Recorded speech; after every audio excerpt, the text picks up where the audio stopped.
রোজা রাখলে শুধু আল্লাহ খুশি হবে তা না, দুনিয়াতেও লাভ আছে। রোজা রাখলে স্বাস্থ্যের জন্য ভালো, বহু রোগ বালাই ভালো হয়ে যায়। রোজা রাখলে মানুষের মনটা নরম হয়, আল্লাহর দিকে রুজু হয়। ইফতারের সময় দেখবেন যে আল্লাহর কথা স্মরণ হয়। বারবার ক্ষুধা লাগলে খাবার আছে দোকানে, চাইলে কিনে খাইতে পারেন, কিন্তু আপনি খান না। কেন খান না? আল্লাহর নিষেধ আছে সেজন্য। এই যে আল্লাহর কথা স্মরণ হচ্ছে, এই জন্য রোজা রাখলে যত বেশি রোজা রাখবেন, যত ভালো করে রোজা রাখবেন, তত বেশি আল্লাহর স্মরণ হবে। আপনি খাঁটি মুসলমান হবেন, আপনার ক্লাস আল্লাহর কাছে উন্নীত হবে। জান্নাতে আপনি এরকম উঁচা মাকাম, উঁচু স্তরের জান্নাতের অধিকারী হবেন। ভাইরা আমার, দুনিয়ার জীবন দেখতে দেখতে শেষ হয়ে যাবে। আমরা সবাই কবরের দিকে যাচ্ছি, দিন পার হচ্ছে, আমরা আস্তে আস্তে মৃত্যুর দিকে যাচ্ছি, ঠিক না বেঠিক? এক একটা দিন চলে যাচ্ছে মানে মৃত্যু কাছে যাচ্ছে না দূরে সরতেছে আরো? কথা বলেন।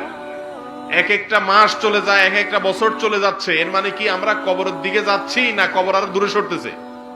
কবরের দিকে না যাচ্ছি,